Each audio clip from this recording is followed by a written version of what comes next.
নির্বাচন কমিশন আমাদের সাথে শালি দুলাভাইয়ের গেম খেলতেছে। বিষয়টা আপনাদেরকে আমি বুঝিয়ে বলতেছি। বিয়ের সময় যেভাবে দুলাভাইয়ের জুতা চুরি করে শালা এবং শালিরা দাবি করে যে ভাই 500, 1000, 2000 কিংবা 5000 টাকা টাকা দিলেই তারা মনে করে জুতা দিয়ে দিবে, ঠিক ওরকম নির্বাচন কমিশন প্রথমত আইডি কার্ড করার সময় আমাদের নাম ঠিকানা ভুল লেখে এবং পরবর্তীতে বলে যে তোমার এটা সংশোধন করতে টাকা লাগবে 5000।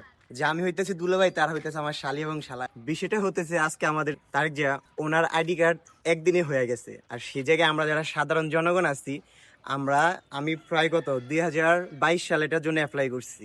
অ্যাপ্লাই করে এখন 2024-এর শেষ মুহূর্তে এসে অনলাইন কপি হাতে পেয়েছি। তাও কি বানান ভুল। আমার আব্বুর নাম হচ্ছে জিন্নাত আলী রারি, কিন্তু সেইখানে উনি নাম লেখছে জিন্নাত, মানে এক টাকার ভুল।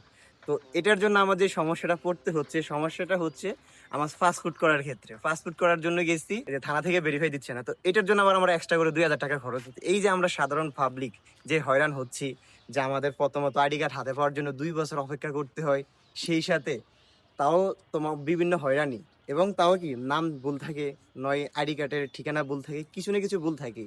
2 বছর 2.5 বছর অপেক্ষা করার পর আমরা অনলাইন কপি হাতে পাই। স্মার্ট কার্ড হাতে পাওয়া তো দূরের কথা, আর সেইখানে দেশের যারা প্রভাবশালী ব্যক্তি আছে বা উচ্চ পর্যায়ে, তাদেরটা তোমার হয়ে যায় কত 1 থেকে 2 দিনের ভিতরে। তো আমরা সাধারণ মানুষ আর কত জান দিলে বা আর কত রক্ত ঝরালে এই বৈষম্য দূর হবে, সেটা আপনারা এই জানাবেন।